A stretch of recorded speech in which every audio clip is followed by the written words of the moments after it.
आज हम स्टार्ट कर रहे हैं चैप्टर 8 में समांतर चतुर्भुज के गुण, जिसमें प्रमेय 8.2 में यहाँ पे करके दिखा रहा हूँ आपको। प्रमेय 8.2 का स्टेटमेंट है कि समांतर चतुर्भुज की सम्मुख भुजाएं बराबर होती हैं। ये आपको प्रूव करना है, यानी आपको समांतर चतुर्भुज दिया गया है और उसकी सम्मुख भुजाएं बराबर होती हैं, ये आपको सिद्ध करना है।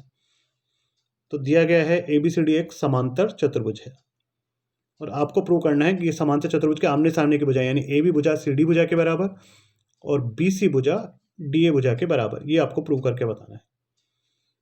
तो देखिए, इसके लिए हम रचना करते हैं, इसमें विकर्ण AC को मिला देते हैं। ऐसा करते इसमें दो त्रिभुज बन जाएंगे। तो AB इस त्रिभुज की भुजा है और CD उस त्रिभुज की भुजा है, और दो अलग अलग त्रिभुज की भुजाएं तब बराबर होगी जब ये दोनों त्रिभुज सर्वांग सम होंगे। उसी तरह BC इस त्रिभुज की भुजा है और DA इस त्रिभुज की भुजा है। इन्हें भी बराबर करने के लिए इन दोनों त्रिभुजों को सर्वांग सम सिद्ध करना पड़ेगा। सर्वांग सम के लिए चाहिए हमें 3 कारण। दोनों त्रिभुजों में देखें, सर्वांग सम के 3 कारण में ये वाला कोण इस वाले कोण के बराबर होगा, क्योंकि ये दोनों रेखाएं समांतर है। क्योंकि समांतर चतुर्भुज है तो ये दोनों रेखाएं समांतर होगी।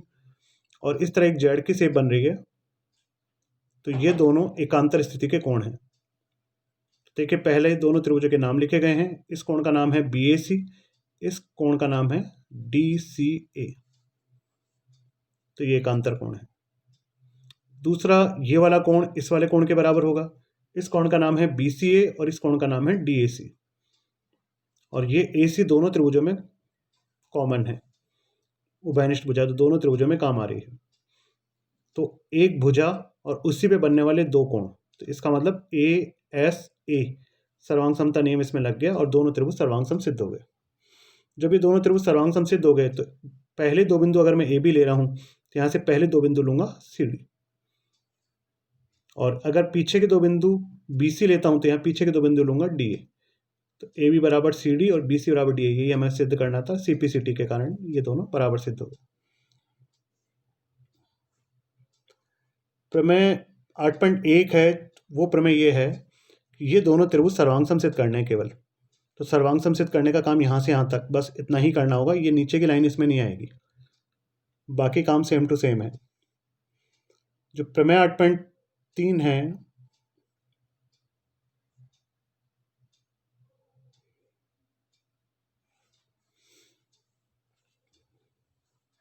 इसमें सम्मुख भुजाएं बराबर आपको दी गई है।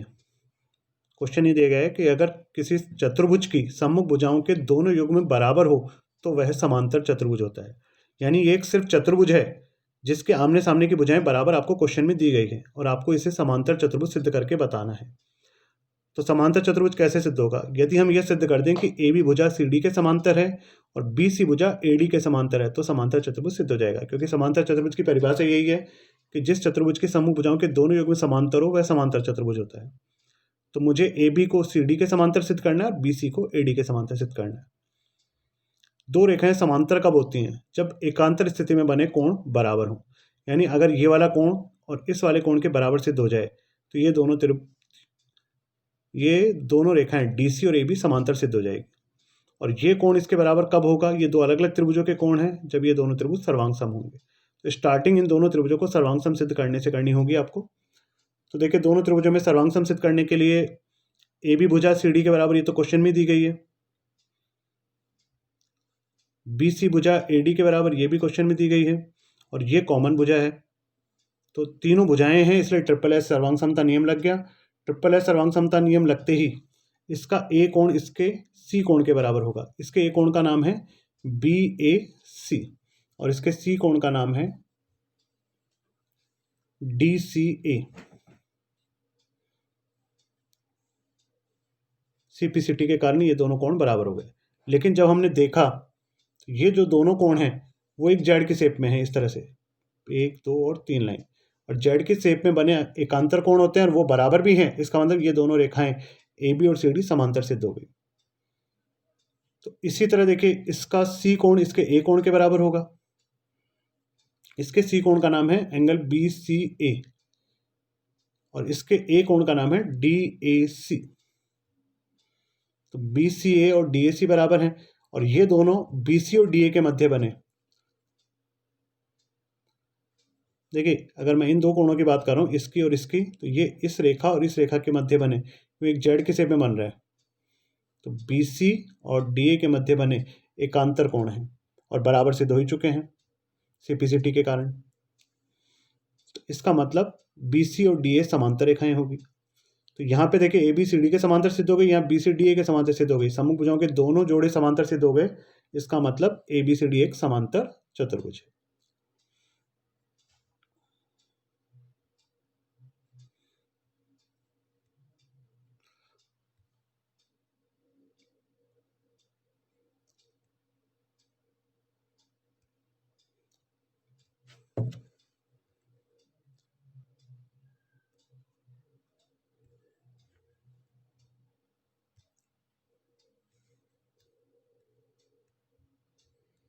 देखिए प्रमेय 8.4 है,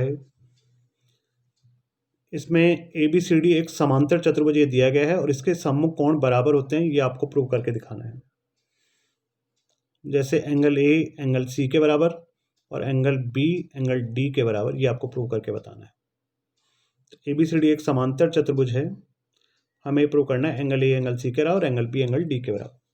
तो देखिए जब A और C बराबर सिद्ध करना है, यहाँ देखिए 4 तरह के अंतःकोण बन रहे हैं। A और B अंतःकोण है, B और C अंतःकोण है, C और D भी अंतःकोण है और D और A भी अंतःकोण है। अंतःकोण का कौन सा जोड़ा हमें लेना है, ये है समझने की बात। क्योंकि हमें A बराबर C लाना है, तो एक कोण A और एक कोण C, समीकरण 1 में एंगल A ले लें, समीकरण 2 में एंगल C ले लें। सेकंड एंगल दोनों में सेम लेना है आपको। तो दोनों में मैंने डिसाइड किया कि B लेता हूँ, क्योंकि रिमेनिंग बचा है B और D। B भी ले सकते हैं और D भी ले सकते हैं, तो चाहे दोनों में B ले लें चाहे दोनों में D ले लें। तो दोनों में मैंने B ले लिया। अब चित्र में देखें तो A और B अंतःकोण है और अंतःकोणों का योग 180 होता है, तो ये पहली कंडीशन। C और B भी अंतःकोण है, अंतःकोणों का योग 180 डिग्री होता है, तो ये सेकंड कंडीशन। समीकरण 1 व 2 से दोनों 180 के बराबर है, तो दोनों आपस में बराबर, तो A प्लस B बराबर C प्लस B। B से B कट गया, तो एंगल A बराबर एंगल C सिद्ध हो गया। यहाँ ध्यान दीजिए, दोनों में सेम एंगल लेने का रीजन यही था ताकि ये दोनों एंगल कट सकें। अगर दोनों में D लेते तो भी कोई प्रॉब्लम नहीं थी, क्योंकि A और D भी अंतःकोण है और C और D भी अंतःकोण है। दोनों में D होता तो यहाँ D लिखा होता और तब भी एंगल D से एंगल D कट जाता, तब भी एंगल A बराबर एंगल C आ जाता। तो जैसे ये सिद्ध हुआ, ठीक इसी प्रकार से B और D को भी बराबर सिद्ध किया जा सकता है। इसके लिए आप एक समीकरण में एंगल B ले लेंगे, एक समीकरण में एंगल D लेंगे, और जो रिमेनिंग दो बचे आपके पास A और C, ये दोनों सेम ले लेंगे, या तो दोनों में A ले लेंगे या दोनों में C ले लेंगे, ताकि उन्हें काटा जा सके।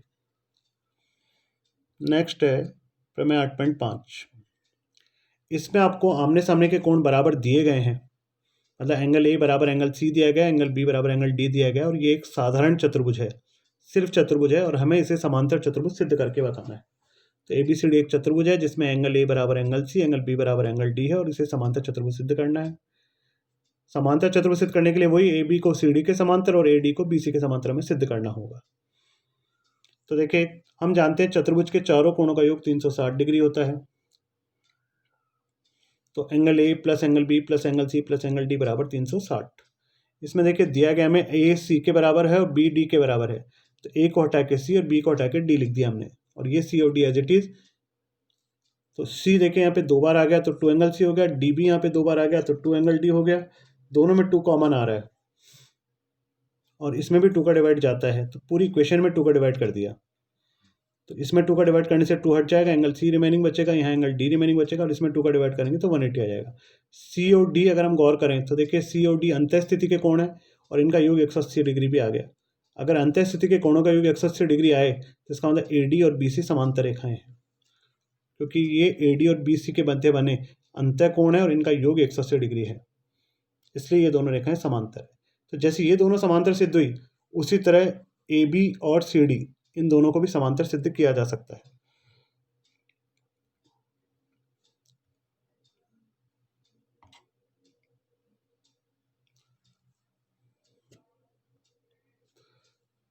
तो देखिए समीकरण 1 और 2 के आधार पे, क्योंकि BC DA के समांतर और AB CD के समांतर है, तो समीकरण 1 और 2 से हम कह सकते हैं ABCD एक समांतर चतुर्भुज है। तो आज ये 4 प्रमेय करें आप।